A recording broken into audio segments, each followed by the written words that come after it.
Maya Chen was 17 years old when she learned that some people are born to be seen and others are born to be forgotten. She learned this lesson every single day at the Hartwell Conservatory, one of the most famous music schools in the country. The school sat on top of a green hill, with tall white pillars and windows that sparkled in the sunlight. Students came from all over the world to study there. They came from rich families with big houses and expensive cars. They had been playing music since before they could walk. Maya was not like them. She was the scholarship kid, the poor girl, the one who did not belong. Every morning Maya would take 2 buses to reach the school. She would wake up at 5 in the morning, when the sky was still dark and the streets were empty. Her mother would already be awake, preparing for another long day at their small laundry shop. The shop was called Lucky Wash, but there was nothing lucky about it. The machines were old and loud. The walls were yellow from years of steam. Maya's family had owned this shop for 15 years, and it barely made enough money to pay the bills. Maya would eat a small breakfast of rice and eggs, kiss her mother on the cheek, and walk to the bus stop. The first bus took her across the city, through neighborhoods that slowly changed from small apartments to big houses. The second bus took her up the hill to Hartwell. By the time she arrived, her classmates were already there, stepping out of their parents' luxury cars or their own brand new vehicles. She tried not to look at them. She tried not to feel the difference, but the difference was everywhere.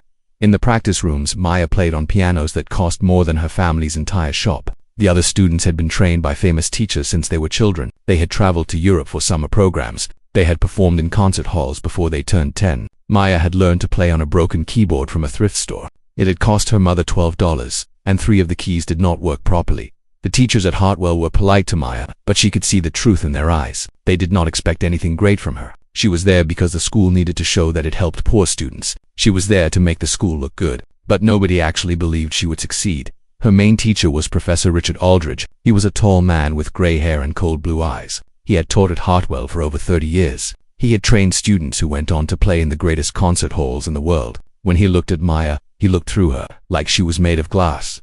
In her lessons with Professor Aldridge, Maya played simple pieces, easy songs that beginners learned in their first year of piano. The professor would sit in his leather chair, his fingers pressed together, and nod slowly as she played. He never gave her difficult music. He never pushed her to try harder. He had already decided what she was capable of, and he was not interested in finding out if he was wrong. The other students noticed this. They noticed everything. Victoria Ashford was the most talented student at Hartwell, or at least, that was what everyone believed. She was the daughter of the school's dean, a powerful man who controlled everything that happened at the conservatory. Victoria had long blonde hair, perfect teeth, and fingers that flew across the piano keys like birds in flight. She had been performing since she was 5 years old. Newspapers wrote articles about her. Television shows invited her to play. Everyone knew that Victoria Ashford was going to be a star. Victoria did not like Maya. She did not say this directly, but Maya could feel it in every interaction. The way Victoria's eyes would slide past her in the hallway. The small smile on Victoria's lips when Professor Aldridge gave Maya another easy piece to practice. The whispers between Victoria and her friends when Maya walked by. Maya tried to ignore it all. She kept her head down. She practiced her simple songs. She did her work and stayed quiet, but inside, a fire was burning because Maya had a secret that nobody at Hartwell knew about. Every night, after she finished her shift at the laundry shop, Maya would sneak out of her apartment. Her mother went to bed early, exhausted from 12 hours of folding clothes and operating loud machines. Maya would wait until she heard her mother's soft snoring, and then she would slip out the back door. 2 blocks away from the laundry shop, there was an old community center. During the day, it was used for meetings and children's programs, but at night, it was empty and dark. Maya had a key. The manager of the center, a kind woman named Mrs. Patterson, had given it to her 2 years ago. She had seen something special in Maya and wanted to help. Inside the community center, in a small room at the back, there was an old upright piano. It was not beautiful like the pianos at Hartwell. Its wood was scratched and worn. Some of its keys were yellow with age. It was often out of tune, but to Maya it was the most beautiful instrument in the world. Because of that piano, waiting for her every night was Mr. Theodore Wallace. Theodore was 82 years old. His hands were wrinkled and spotted with age. His back was bent from decades of sitting at piano benches. But when he played, something magical happened. His fingers moved with a power and grace that seemed impossible for such an old man. Music poured out of him like water from a fountain. Theodore had once been famous. In his younger days, he had played jazz in the greatest clubs in America. He had performed with legends whose names were written in the history books of music. He had traveled the world, playing for kings and presidents and movie stars. But that was a long time ago. The world had forgotten Theodore Wallace. He lived alone now, in a small apartment above a grocery store. He had no family, no money, and no fame left. But he had Maya 3 years ago. Maya had wandered into the community center by accident. She had heard music coming from the back room and followed the sound. When she opened the door, she saw Theodore playing the old piano. The music was so beautiful that she stood frozen in the doorway, tears running down her face. Theodore had looked up and seen her. He had smiled, and from that moment, everything changed.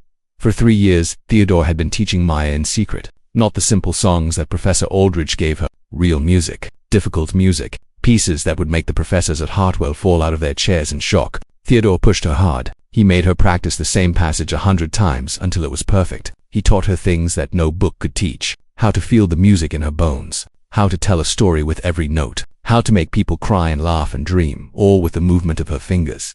Maya was not just a good piano player. She was extraordinary. She had a gift that came along once in a generation, and Theodore knew it.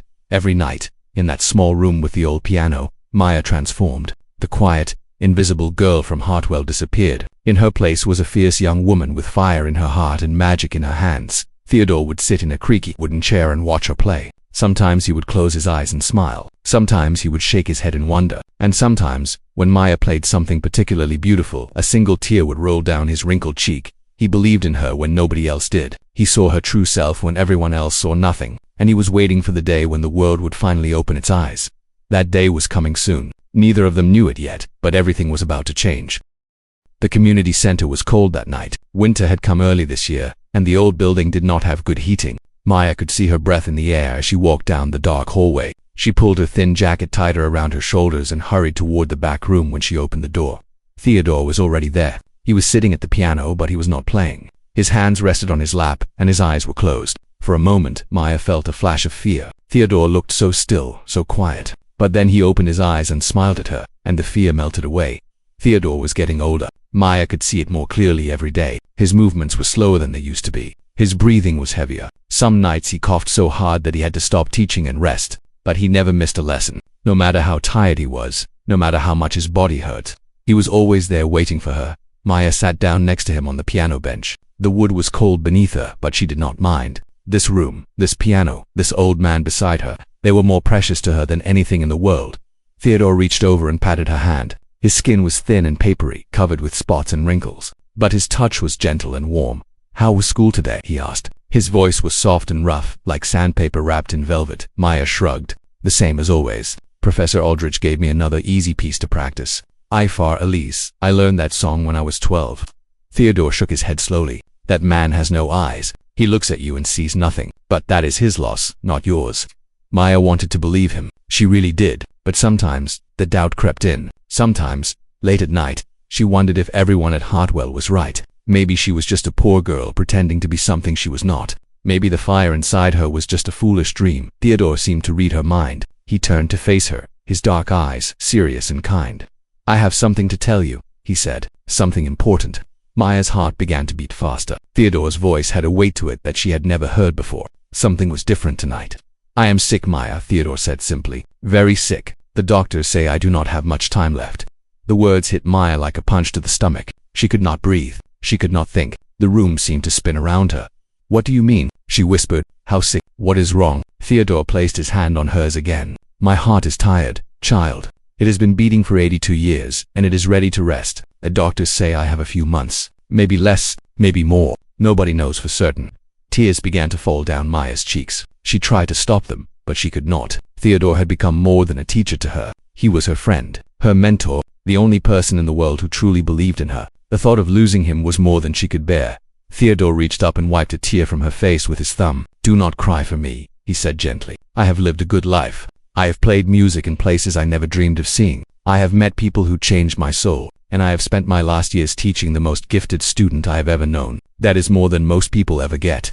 Maya shook her head. "You cannot die. You cannot leave me. I still have so much to learn. I am not ready." Theodore smiled, and there was a twinkle in his tired eyes. "You have been ready for a long time, Maya. You just do not know it yet."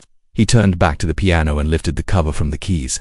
The old piano seemed to wake up, as if it knew something special was about to happen. "Tonight, I want you to play something for me," Theodore said. "I want you to play Chopin's Ballade No. 1 in G minor. Do you remember it?" Maya nodded. It was one of the most difficult pieces in the entire piano repertoire. Theodore had been teaching it to her for months. It was beautiful and heartbreaking and incredibly hard. Professional pianists spent years trying to master it. Maya had mastered it in 6 months. She placed her fingers on the keys. The ivory was cool and smooth beneath her touch. She took a deep breath, closed her eyes, and began to play.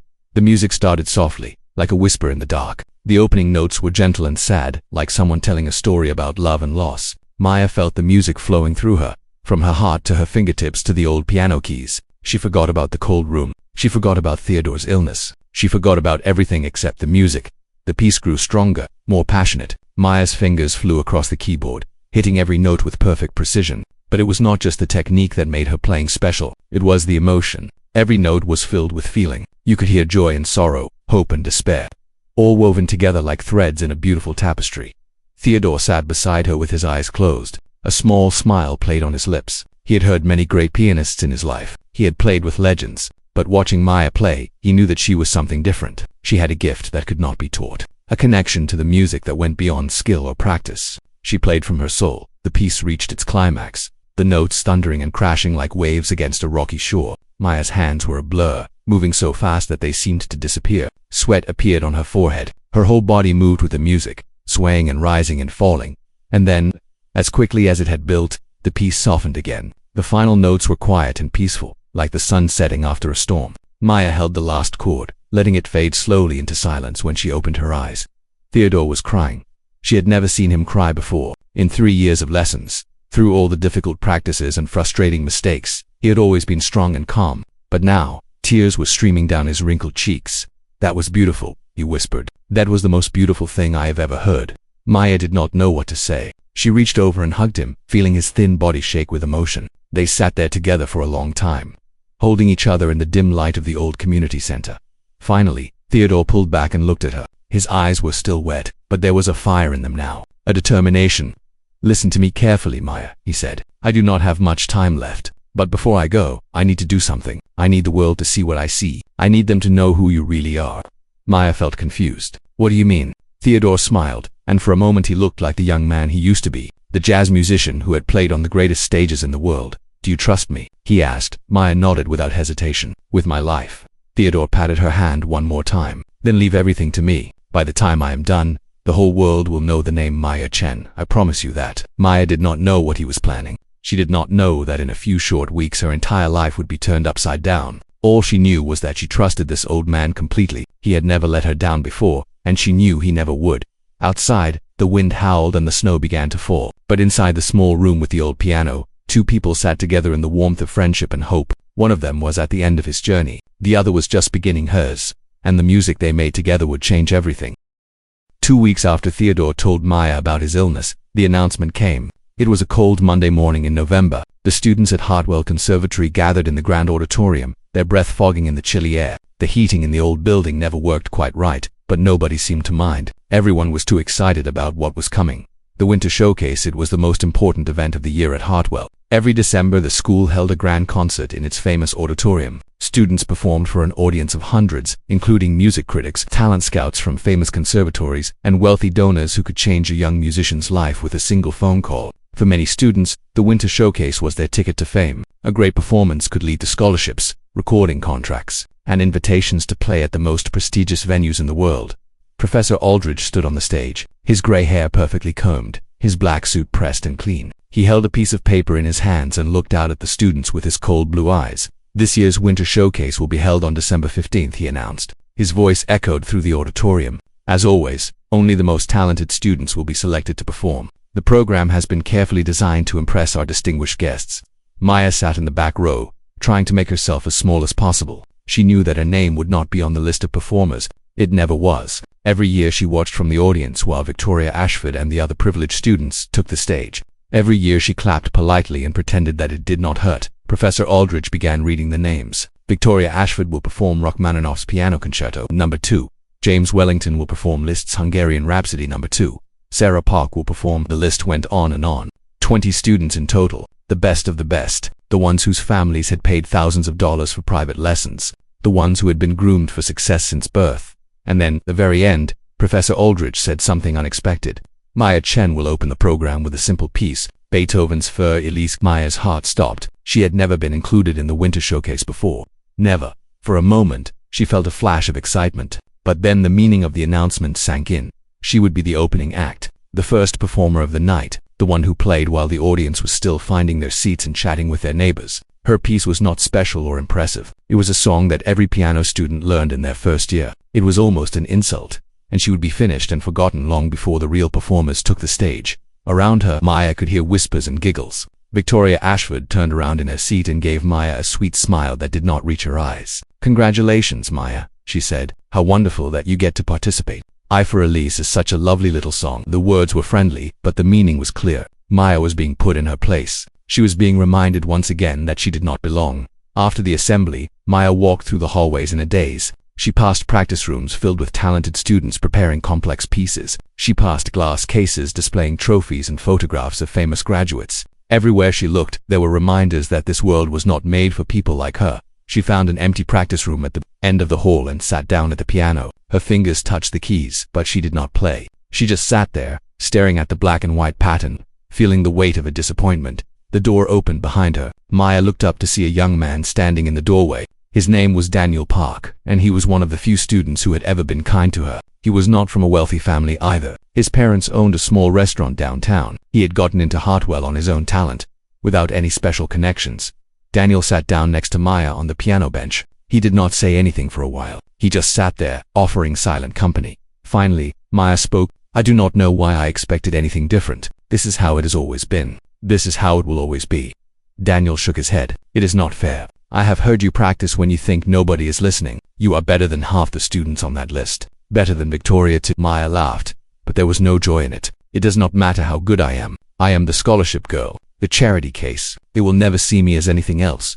Daniel was quiet for a moment. Then he asked, "Why do you stay? Why do you keep coming here every day when they treat you like this?" It was a good question. Maya had asked herself the same thing many times, but the answer was always the same.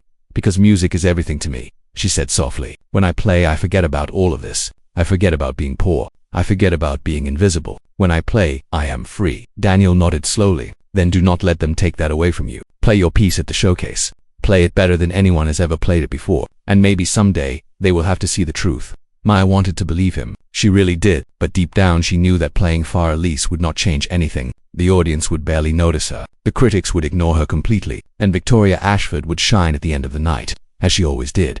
That evening, Maya went to the community center as usual. Theodore was waiting for her, sitting in his wooden chair with a blanket wrapped around his thin shoulders. He looked even more tired than before. His skin was pale and his eyes were rimmed with red. But when he saw Maya, he smiled. "I heard about the showcase," he said. "I heard about what they are making you play."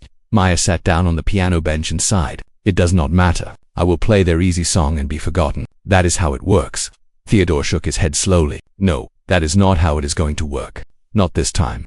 Maya looked at him with confusion. "What do you mean?" Theodore leaned forward in his chair. His old bones creaked, but his eyes were sharp and focused. "I have a plan, Maya. I have been thinking about it for weeks. And now that they have given you a spot in the showcase, everything is falling into place." Maya felt her heart beat faster. "What kind of plan?" Theodore smiled, and for a moment he looked like a young man again, a man with fire in his heart and music in his soul. "They expect you to play Far Elise," he said. "They expect you to be quiet and forgettable. But what if you surprised them? What if you walked onto that stage and played something that nobody expected? Something so beautiful, so powerful, that they would never be able to forget you." Maya's eyes widened. "You mean, play a different piece? A harder piece?" Theodore nodded. "The hardest piece you know. Chopin's Ballad No. 1. The piece you played for me 2 weeks ago. The piece that made me cry." Maya felt dizzy. The idea was crazy. It was impossible. If she walked onto that stage and played a different piece than the one on the program, there would be chaos. Professor Aldridge would be furious. She could be expelled from the school. But another part of her, a deeper part, felt a spark of something she had not felt in a long time. Hope. "They will never let me do it," she said. "They will stop me before I even start." Theodore shook his head. "Once you start playing, they cannot stop you. Music has that power, and by the time you finish, nobody will care about the rules. They will only care about what they have heard." Maya stared at her old mentor. Her heart was pounding. Her hands were shaking, but somewhere inside her, the fire was growing. "I am scared," she admitted.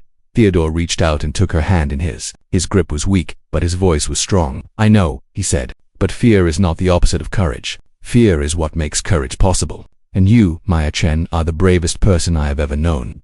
That night, Maya practiced the Chopin Ballade until her fingers ached, and for the first time in years, she felt like anything was possible. 3 days before the winter showcase, everything changed. It was a Friday afternoon. The sky was gray and heavy with snow clouds. Maya was in her practice room at Hartwell, going through FR Elise for the 100th time. She had to pretend that she was preparing the easy piece. Nobody could know about her real plan. Not yet. The door to her practice room burst open. A group of students rushed in, their faces bright with excitement and shock. Maya stopped playing and looked up at them. "Did you hear the news?" one of them asked. She was a girl named Jessica, a flute player who rarely spoke to Maya, but today she seemed too excited to remember that Maya was invisible. "What news?" Maya asked. "It is Victoria," Jessica said, her voice breathless. "She had an accident. She was skiing with her family in Colorado, and she fell. Her wrist is broken. She cannot play at the showcase." Maya felt the world tilt beneath her. Victoria Ashford, the star of Hartwell, the perfect pianist who was supposed to close the show, could not perform. It seemed impossible. Victoria never made mistakes. Victoria never failed at anything, but it was true. By the end of the day, the whole school was buzzing with the news. Victoria had been trying a difficult slope when she lost control and crashed into a tree. Her right wrist was broken in 2 places. The doctors said she would need surgery and months of recovery. Her piano career was not over, but the winter showcase definitely was. Maya did not know how to feel. Part of her felt bad for Victoria. No musician deserved to be hurt like that. But another part of her, a part she was not proud of, felt something else. Something like hope. With Victoria gone, the program would need to change. The grand finale was empty. The faculty would have to find someone else to close the show. But Maya quickly pushed those thoughts away. They would never choose her. They would pick one of the other talented students. James Wellington probably, or Sarah Park. Someone safe, someone predictable, someone who belonged. The next morning, Maya was called to Professor Aldridge's office. She had never been inside this room before. It was large and elegant, filled with books and paintings and awards. A grand piano stood in the corner, its black surface polished to a perfect shine. Professor Aldridge sat behind a huge wooden desk, his face unreadable. "Sit down, Miss Chen," he said, gesturing to a chair. Maya sat. Her hands were trembling, but she tried to hide it. She had no idea why she was here. Maybe they had found out about her plan. Maybe they were going to expel her before she even had a chance to try. Professor Aldridge stared at her for a long moment. Then he spoke. "I received something very unusual yesterday," he said slowly. "A letter and a video. From a man named Theodore Wallace." Maya's heart nearly stopped. Theodore, what had he done? The professor continued. "I must admit, I had to look up the name. Theodore Wallace was quite famous in his time. A jazz pianist of considerable skill. I did not know he was still alive." Maya could not speak. She could only sit there, frozen, waiting for what would come next. But Professor Aldridge turned his computer screen so that Maya could see it. On the screen was a video. Maya recognized the room immediately. It was the community center, the old piano, and there, sitting at the keyboard, was herself. "Mr. Wallace sent this video of you," the professor said. "He claims that you have been studying with him in secret for 3 years. He claims that you are the most talented student he has ever taught." He pressed play. Maya watched herself on the screen. She was playing Liszt's La Campanella, one of the most technically difficult pieces ever written for piano. Her fingers flew across the keys with impossible speed and precision. The music was breathtaking, even through the small computer speakers. You could hear the brilliance of her playing. Professor Aldridge watched the video with an expression Maya had never seen on his face before. His cold eyes were wide. His mouth was slightly open. He looked like a man who had just seen a ghost. When the video ended, there was silence in the room. Neither of them spoke for what felt like hours. Finally, the professor cleared his throat. "Miss Chen, is this real? Is this actually you playing?" Maya nodded. She did not trust her voice. Professor Aldridge leaned back in his chair. He took off his glasses and rubbed his eyes. For the first time since Maya had known him, he looked unsure of himself.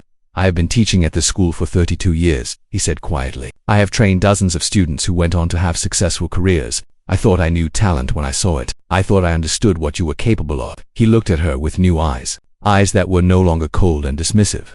"I was wrong," he said. "I was very wrong." Maya did not know what to say. She had dreamed of this moment for so long, the moment when someone at Hartwell finally saw the truth. But now that it was happening, she felt strangely empty. It should not have taken a video from a dying old man to make them pay attention. They should have seen it all along.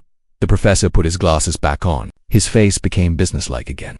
"The winter showcase is in 3 days, he said. "Victoria Ashford cannot perform. We need someone to close the program. Someone impressive. Someone who will leave our guests speechless." He looked directly at Maya. "I want that person to be you." Maya's breath caught in her throat. "Me? You want me to perform at the end of the showcase?" Professor Aldridge nodded. "Not FR Elise. Something worthy of your talent. Something that will show the world what you can do." He paused. "Can you play Chopin's Ballad No. 1? Maya almost laughed. She had been practicing that piece for months. She knew every note, every phrase, every tiny detail. It was the piece Theodore had told her to play, the piece she had been planning to surprise everyone with. And now, they were actually asking her to perform it. "Yes," she said, her voice steady for the first time. I can play it. Professor Aldridge nodded slowly. Good, then you will close the winter showcase. You will have the final position, the one that Victoria was supposed to have. You will show everyone what you are truly capable of. Maya stood up. Her legs felt weak, but her heart was strong. Thank you, Professor. I will not disappoint you. The professor held up his hand. I should be thanking you, Miss Chen, or rather, I should be apologizing. For 3 years, I looked at you and saw nothing. I gave you easy pieces because I assumed you could not handle more. That was my failure, not yours. I hope you can forgive me. It was the last thing Maya had expected to hear, an apology from the great Professor Aldridge. She nodded, not trusting herself to speak. As she walked out of the office, her mind was spinning. In 3 days, she would stand on the biggest stage of her life. She would play the most difficult piece she knew, and the whole world would finally see the truth about Maya Chen. But first, she had to tell Theodore. She had to thank him for believing in her when nobody else did, for sending that video, for changing her life. She pulled out her phone and called the hospital. Theodore had been admitted 2 days ago. His heart was getting weaker, and he needed constant care. But he had told her to keep practicing, to keep believing, to keep the fire burning. The phone rang once, twice, 3 times. A nurse answered. Her voice was gentle and sad, and in that moment, Maya knew that something was terribly wrong. The nurse's voice was soft and careful. Are you calling about Mr. Wallace? Maya gripped the phone so tightly that her knuckles turned white. Yes, I am his student. Is he okay? There was a pause. A pause that lasted too long. Maya felt her heart breaking before the nurse even spoke. He had a difficult night, the nurse said. His heart is very weak. The doctors are doing everything they can, but I think you should come see him tonight, if possible. Maya did not remember hanging up the phone. She did not remember running out of Hartwell's front doors. She did not remember the bus ride across the city. All she remembered was the fear, cold and heavy in her chest, like a stone that would not move. When she arrived at the hospital, the sky was already dark. The building was old and gray, with flickering lights in the hallways and the smell of medicine everywhere. Maya found Theodore's room on the 4th floor. A doctor was standing outside, looking at a chart with a serious expression. Maya rushed up to him. Please, I need to see Mr. Wallace. I am his student. The doctor looked at her with kind, tired eyes. You must be Maya. He has been asking for you all day. He led her into the room. Theodore lay in a hospital bed, surrounded by machines that beeped and hummed. Tubes were connected to his arms. His face was pale, so pale that Maya barely recognized him. But when he saw her, his eyes lit up with a familiar warmth. There is my star, he said. His voice was weak, barely more than a whisper. I knew you would come. Maya rushed to his side and took his hand. It was cold and thin, like a bird's wing. Tears streamed down her face. Why did you not tell me it was this bad? She asked. I would have been here sooner. Theodore shook his head slowly. You had more important things to do. You had to practice. You had to prepare. The showcase is in 3 days. Maya wanted to scream. The showcase did not matter. Nothing mattered if Theodore was not there to see it. But she could not say that. She could not add to his worries. I spoke to Professor Aldridge today. She said instead, he saw the video you sent. He is letting me play the Chopin Ballade. He is letting me close the show. Theodore's face broke into a wide smile. For a moment, he looked like his old self again, the young jazz musician who had played for kings and presidents, the man with fire in his heart and magic in his hands. I knew it would work, he said. I knew that once they saw the truth, they could not ignore you anymore. You are going to be amazing, Maya. You are going to change the world. Maya could not stop crying. I do not want to change the world. I just want you to be there. I want you to see me play. Theodore squeezed her hand gently. I will be there. Maybe not in the audience, but I will be there. Every note you play, I will hear it. Every triumph you have, I will feel it. You carry me with you, Maya. You carry everything I have ever taught you. They sat together in silence for a long time. Outside the window, the city lights twinkled like stars fallen to earth. Maya listened to the beeping of the machines and the soft sound of Theodore's breathing. Finally, Theodore spoke again. I want you to promise me something.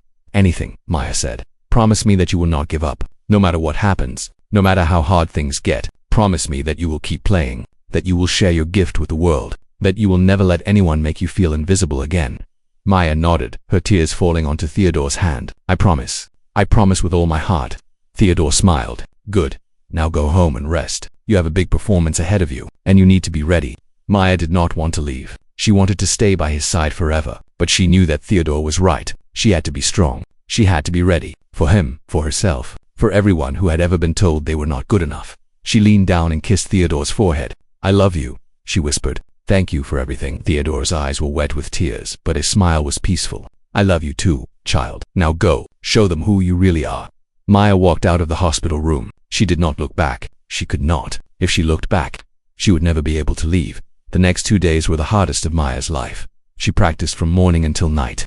going over the Chopin ballade again and again. Her fingers moved across the keys automatically, but her mind was always at the hospital. Every few hours, she would check her phone, hoping for good news. But the news was never good. Theodore was stable, the nurses said, but stable was not getting better. Stable was just not getting worse. Meanwhile, the atmosphere at Hartwell was strange and tense. Word had spread that Maya Chen, the scholarship girl, was going to close the winter showcase. Nobody could believe it. Some students were angry, others were curious, and a few, like Victoria Ashford, were furious.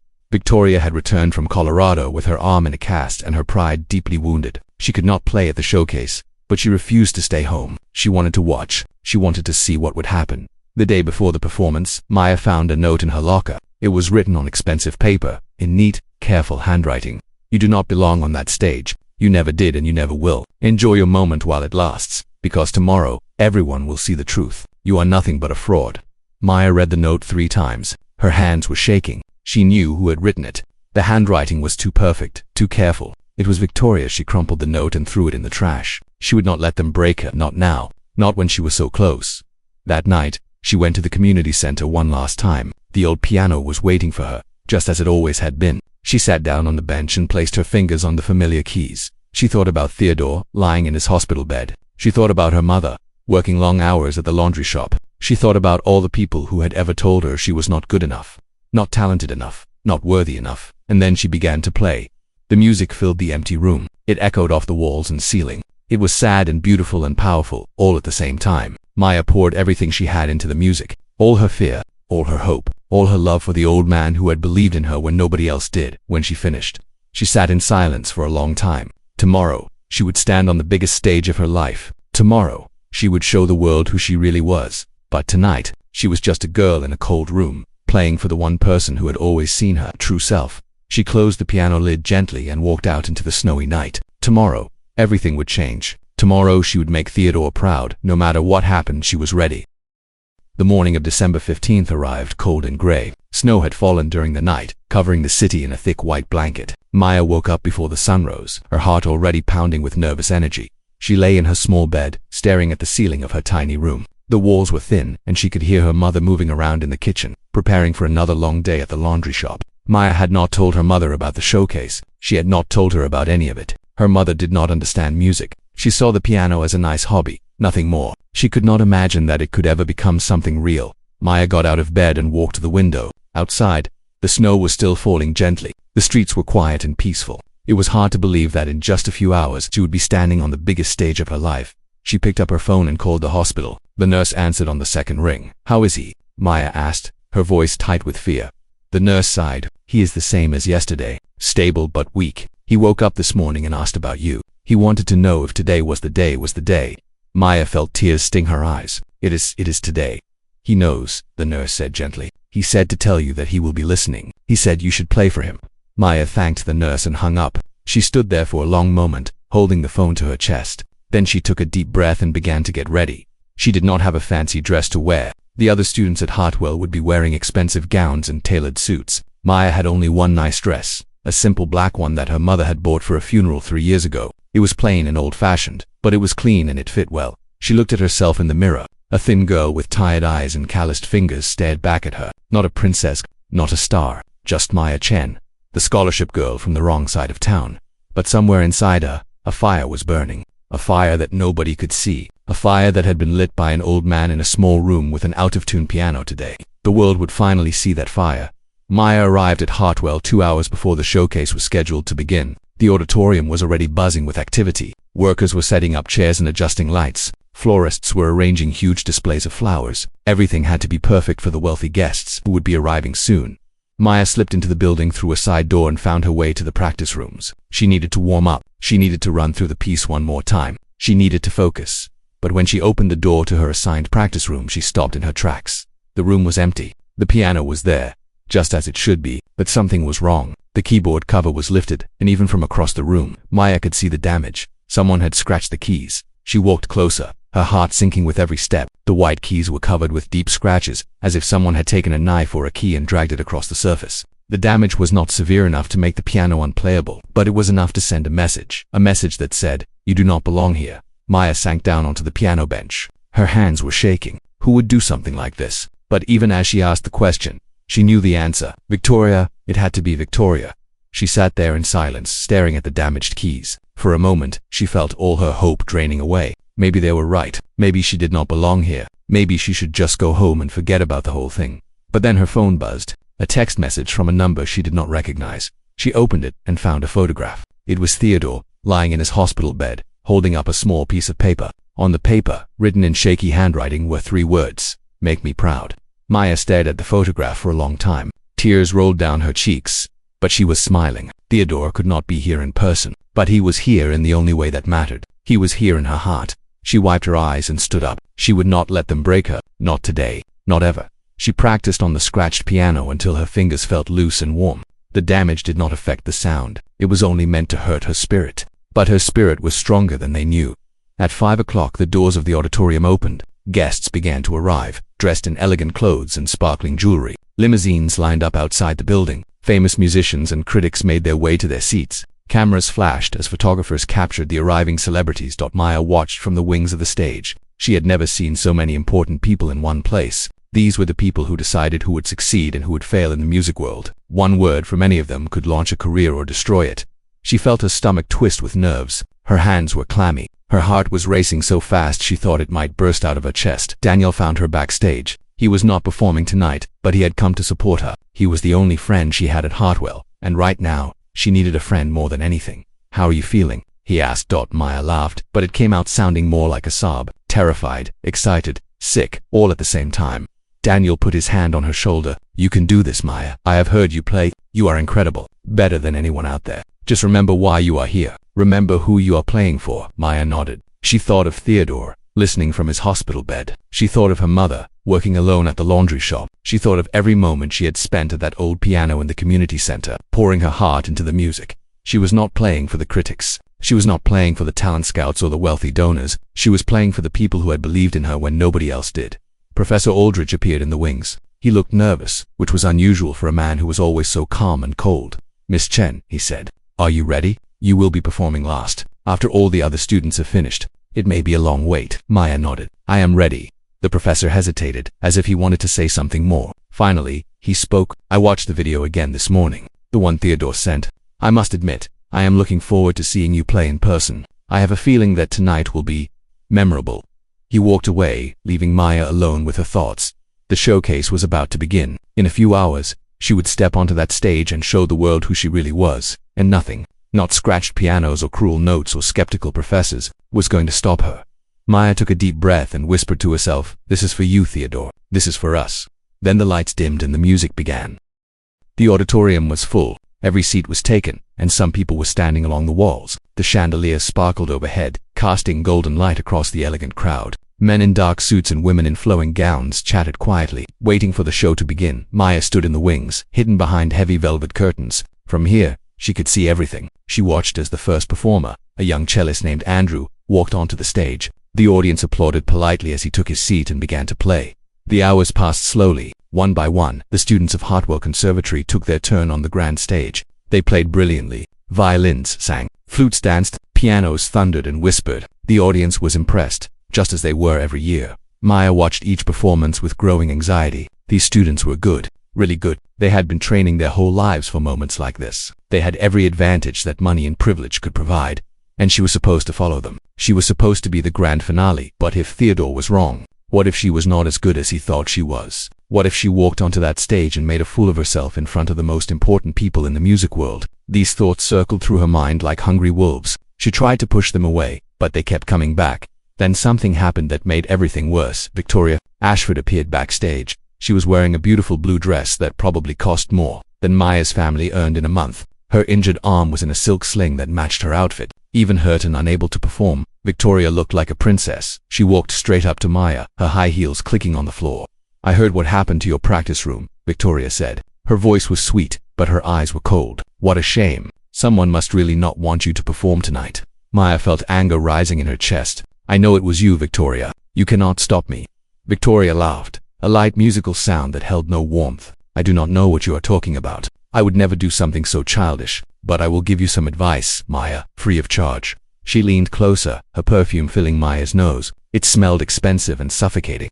"You do not belong here. Victoria whispered. Everyone in that audience knows it. The judges know it. The critics know it. You got lucky because I got hurt. That is the only reason you are performing tonight. So enjoy your little moment. Because after tonight, everyone will forget about you. You will go back to being invisible, right where you belong. For a moment, Maya could not breathe. The words hit her like physical blows. All her old doubts and fears came rushing back. Maybe Victoria was right. Maybe this was all a mistake. Maybe she should just walk away now, before she embarrassed herself in front of everyone. But then she remembered something. Theodore's voice, speaking to her in that small room at the community center. They will try to break you. Do not let them. Play for me. Maya straightened her spine. She looked Victoria directly in the eyes. You are wrong, she said. Her voice was quiet but steady. I do belong here, maybe more than anyone else. Because I did not get here because of my family's money or my father's connections. I got here because of my talent, because of my hard work, because of an old man who saw something in me that you will never understand. Victoria's smile faltered for just a moment. Then it returned, colder than before. We will see, she said. Good luck, Maya. You are going to need it. She turned and walked away, her heels clicking like the ticking of a clock counting down to Maya's doom. Maya stood alone in the darkness. Her heart was pounding. Her palms were sweating. But somewhere deep inside her, a new feeling was growing. Not fear, not doubt, anger, clean, bright anger that burned away all her uncertainty. She was tired of being invisible, tired of being dismissed, tired of people like Victoria looking down on her just because she was poor, just because she was different. Tonight, she was going to show them all. The final performer before Maya was James Wellington, a tall boy with perfectly styled hair and a perfectly tailored suit. He played a complicated piece by Rachmaninoff, his fingers dancing across the keys with technical precision. The audience applauded enthusiastically when he finished. Then it was time. The announcer's voice echoed through the auditorium. And now, for our final performance of the evening. Please welcome Miss Maya Chen, performing Chopin's Ballade No. 1 in G minor. Maya heard whispers ripple through the crowd. She knew what they were saying. Who was Maya Chen? Why had they never heard of her? Why was she, of all people, closing the show? She did not care. Maya walked onto the stage. The lights were blinding. She could not see the faces in the audience, only dark shapes sitting in rows that seemed to stretch on forever. The grand piano stood in the center of the stage, black and gleaming under the spotlights. It was the most beautiful instrument Maya had ever seen. She walked to the piano and sat down on the bench. The leather was cool beneath her. The keys stretched out before her, waiting. For a moment, everything was silent. The audience held its breath. Maya could hear her own heart beating in her ears. She thought about Theodore, lying in his hospital bed, listening through his phone. She thought about her mother, who had no idea what her daughter was about to do. She thought about every night she had spent in that small room at the community center, learning and growing and becoming the musician she was today. And then she thought about nothing at all. Her hands rose to the keyboard, her fingers touched the cool ivory keys, and she began to play. The opening notes of Chopin's Ballade No. 1 floated through the auditorium. They were soft and gentle, like a whisper in the dark. A simple melody that seemed almost too quiet for such a grand space, but there was something in those notes, something that made people stop talking and lean forward in their seats, something that grabbed their attention and would not let go. Maya's fingers moved across the keys, drawing out each note with perfect control. The melody grew, building slowly, like a story just beginning to unfold. There was sadness in the music, and beauty, and a sense of something important about to happen in the audience. People who had been checking their phones put them away. Couples who had been whispering to each other fell silent. Even the critics who had seen thousands of performances and thought they could no longer be surprised, they found themselves sitting up straighter. Something special was happening on that stage. Maya did not think about the audience. She did not think about Victoria or Professor Aldridge or the talent scouts watching from the front row. She thought only of the music. She let it flow through her, from her heart to her fingertips to the piano keys. The piece grew more intense. The melody twisted and turned, rising and falling like waves on a stormy sea. Maya's fingers moved faster, hitting every note with perfect precision. But it was not just technique. It was feeling. Raw, powerful feeling that filled every corner of the auditorium. This was what Theodore had taught her. Not just how to play the notes, but how to mean them. How to tell a story without words. How to make people feel things they had forgotten they could feel. And as the music built toward its first climax, Maya knew that nothing would ever be the same again. The music took on a life of its own. Maya's fingers flew across the keyboard, moving so fast that they seemed to blur. The notes poured out of the piano like water from a broken dam. They crashed and tumbled and roared, filling every corner of the auditorium with their power. She was no longer aware of the stage. She was no longer aware of the audience. She was somewhere else entirely, lost in a world made of sound and feeling. The music was not coming from her anymore. It was coming through her, as if she was just a channel for something much larger than herself in the front row. Professor Aldridge sat frozen in his seat. His cold blue eyes were wide, and his mouth hung slightly open. In 32 years of teaching, he had never seen anything like this. The girl he had dismissed as talentless, the scholarship student he had given easy pieces to practice, was playing with a brilliance that took his breath away. A few seats down, Victoria Ashford watched with a look of shock on her beautiful face. Her good hand was clenched in a fist, her knuckles white. She had expected Maya to fail. She had expected to watch the poor girl stumble and struggle on the biggest stage of her life. Instead, she was watching something that made her own performances look ordinary. Throughout the auditorium, the reaction was the same. People who had planned to leave early changed their minds. Critics who had been bored by the earlier performances reached for their notebooks. Talent scouts leaned forward in their seats, their eyes fixed on the young woman at the piano. Maya played on, unaware of any of it. The piece moved into its quieter middle section. The thundering notes softened into a gentle, almost fragile melody. Maya's touch on the keys became featherlight, barely more than a whisper. The contrast was stunning. One moment, the music had been a hurricane. Now it was a butterfly landing on a flower dot in the back of the auditorium. A woman in an expensive dress began to cry. She did not know why. The music had touched something inside her, something she had buried long ago. Tears ran down her face, and she did not try to stop them. She was not the only one. Throughout the audience, people were wiping their eyes. Strong men who never showed emotion found themselves blinking back tears. Young students felt their hearts swelling with feelings they could not name. This was the gift that Theodore had given Maya. Not just technical skill, not just the ability to hit the right notes at the right time. He had taught her how to reach inside people and touch their souls. He had taught her that music was not about perfection. It was about connection. Maya felt Theodore's presence all around her. She could almost hear his voice, guiding her through the difficult passages. She could almost feel his hand on her shoulder, encouraging her to keep going. He was not in the audience. He was lying in a hospital bed, probably too weak to even lift his head, but he was there with her, just as he had promised. The piece built again, slowly at first, then with increasing urgency. The melody grew more complex, the harmonies more rich. Maya's hands moved in complicated patterns, crossing over each other, reaching for notes at opposite ends of the keyboard. Every movement was perfect. Every note was exactly where it needed to be. But it was not the perfection that made the performance special. It was the passion, the raw, uncontrolled emotion that poured out of Maya with every note. She was not just playing the music, she was living it. The climax of the piece approached. The music grew louder and faster, building toward an explosion of sound. Maya threw her whole body into the performance. She swayed on the bench. Her hair fell across her face. Sweat appeared on her forehead.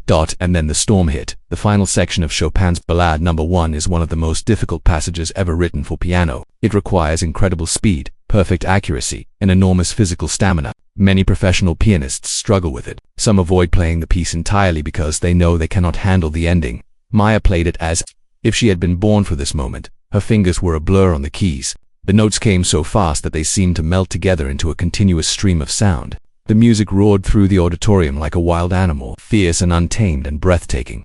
Professor Aldridge had stopped breathing. His face was pale. He gripped the armrests of his chair so tightly that his knuckles were white. The critics had stopped writing. They sat with their pens frozen in midair, unable to look away from the stage. Victoria Ashford was crying. Not tears of joy for Maya, but tears of something else. Envy, perhaps. Or realization. She had spent her whole life being told she was special. Now, for the first time, she understood what truly special looked like. Maya drove toward the finish. The notes came faster and faster, building to an impossible speed. Her arms ached, her fingers burned, but she did not stop. She could not stop. The music was carrying her forward, demanding that she give it everything she had. And then, with one final thunderous chord, it was over. The last notes hung in the air for a long moment, slowly fading into silence. Maya sat at the piano, her head bowed, her chest heaving with exhaustion. Her hands trembled on the keys. She had given everything she had. The auditorium was silent.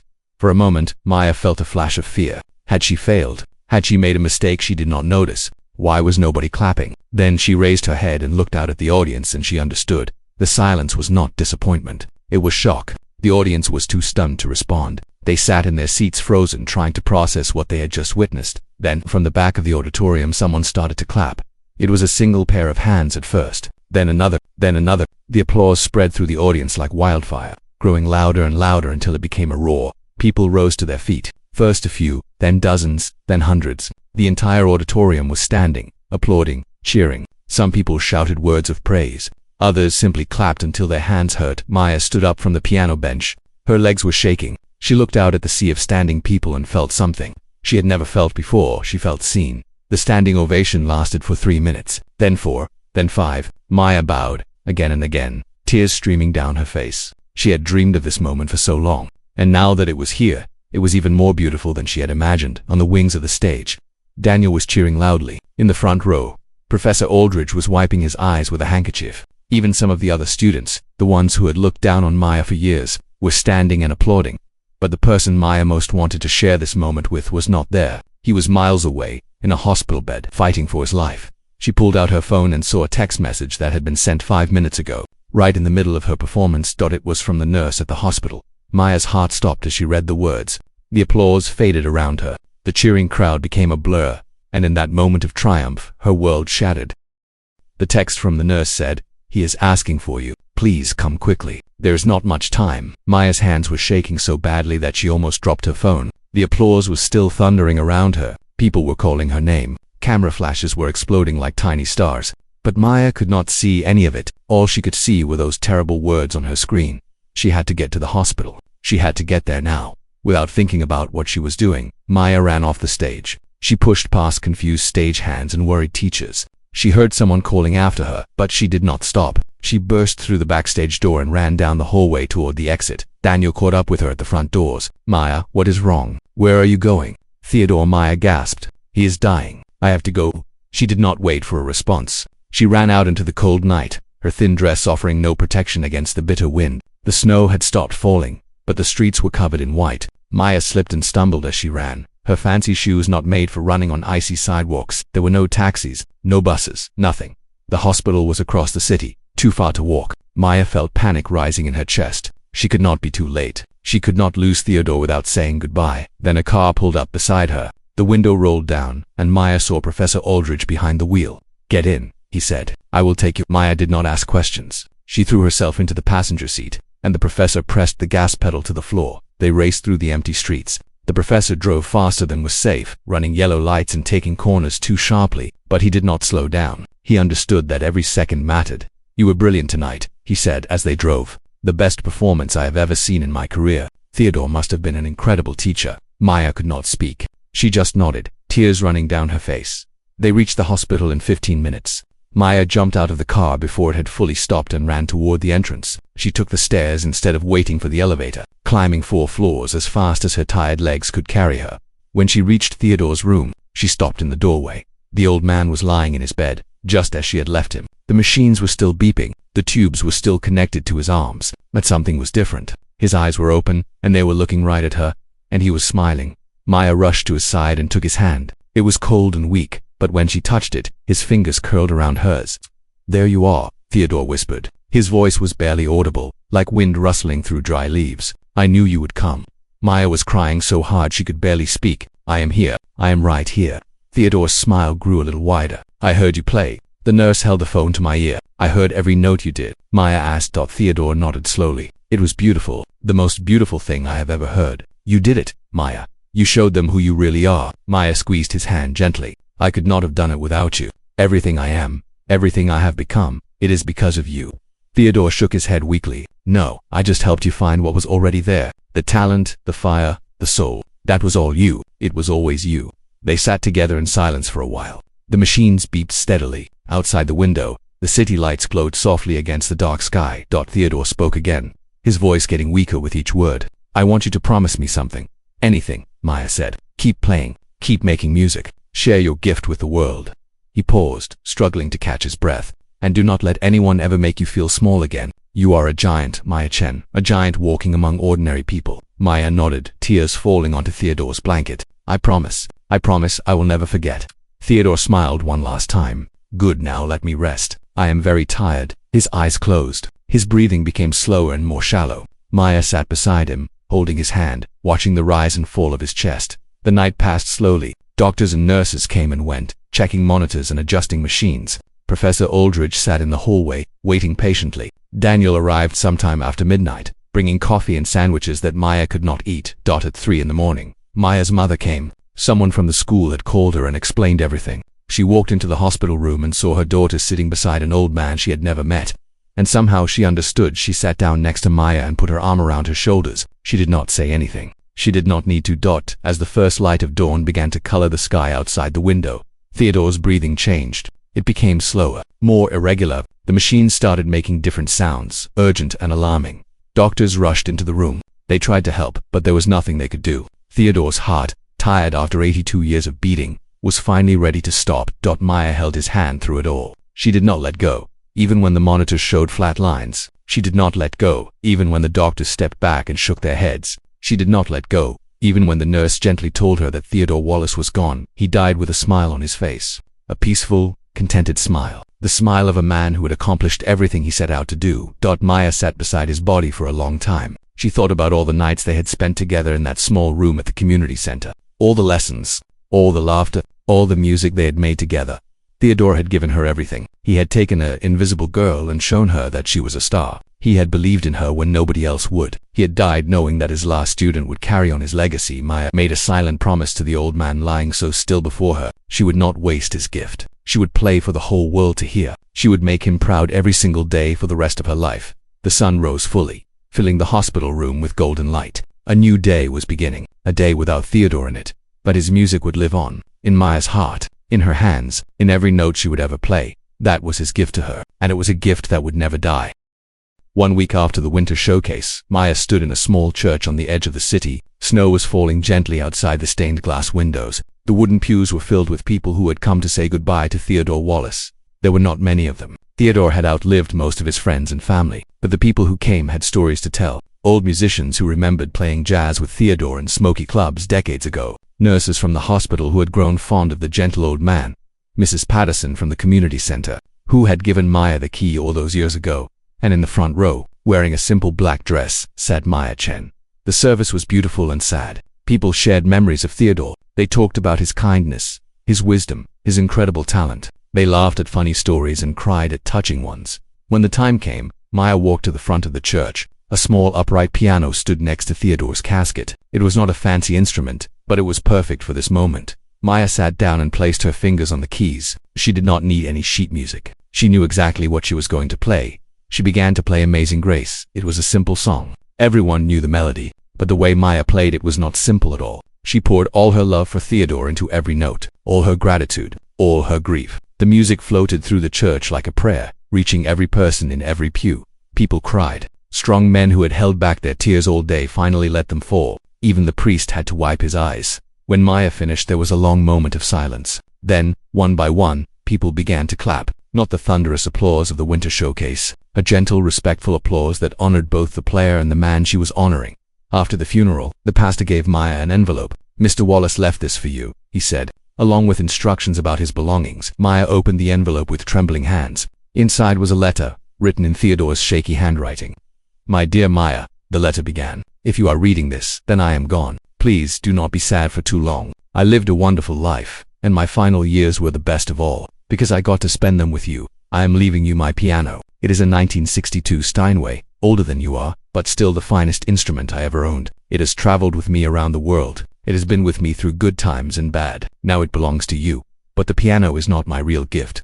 My real gift is the music inside you, the fire that burns in your soul, the talent that will carry you to places you cannot even imagine. You were never invisible, Maya.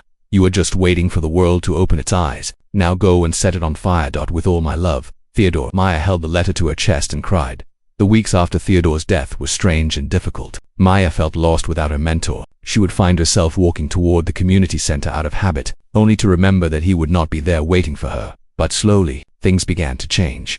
The video of Maya's performance at the winter showcase had gone viral. Someone in the audience had recorded it on their phone and posted it online. Within a week, it had been viewed over 20 million times. News stations picked up the story. Newspapers wrote articles about the scholarship girl who had stunned the music world. Maya became famous almost overnight. Letters arrived from conservatories all over the world. Juilliard, Berkeley, the Royal Academy in London. They all wanted her. They all offered full scholarships. The chance to study with the best teachers on the planet. Professor Aldridge personally helped Maya sort through the offers. He had become a different person since the showcase. The coldness in his eyes was gone. He treated Maya with respect and kindness, trying to make up for all the years he had ignored her. "I failed you for 3 years, he told her one day. "I looked at you and saw only what I expected to see. A poor girl who did not belong. I will spend the rest of my career making sure I never make that mistake again." Maya's mother cried when she heard about the scholarships. She had never understood her daughter's love for piano. She had always thought it was just a hobby, something to keep Maya busy. Now she realized how wrong she had been. "I am so proud of you," she said, hugging Maya tightly. "Your father would have been proud too."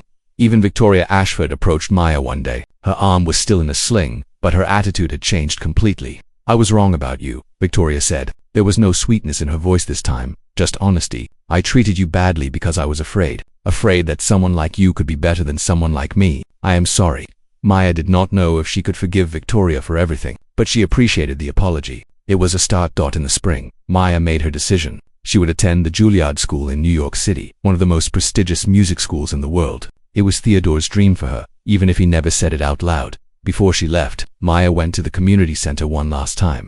The building was empty and quiet. The small room in the back was just as she remembered it. The old upright piano still stood against the wall, its keys yellow with age. Maya sat down and played one last song in that room, a piece by Chopin, Theodore's favorite composer. She played it for all the memories, for all the lessons, for all the love that had filled this tiny space. When she finished, she could almost hear Theodore's voice in her ear. Beautiful. That was just beautiful. Maya smiled through her tears. Then she stood up, closed the piano lid gently, and walked out into the sunlight. 3 years later, Maya Chen performed at Carnegie Hall for the first time. The auditorium was packed with thousands of people who had come to see the young pianist everyone was talking about. Critics called her a once-in-a-generation talent. Musicians praised her passion and technical skill. She had become exactly what Theodore always knew she would become before she walked on stage that night. Maya touched the small pendant she wore around her neck. Inside was a tiny photograph of Theodore, taken in his younger days, when he was a jazz legend playing for kings and presidents. "This is for you," she whispered.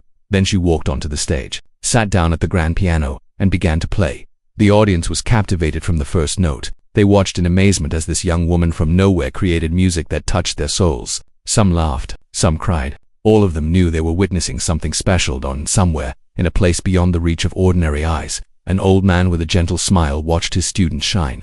Maya Chen was no longer invisible. She was a star, and the fire that Theodore had lit in her heart would burn forever.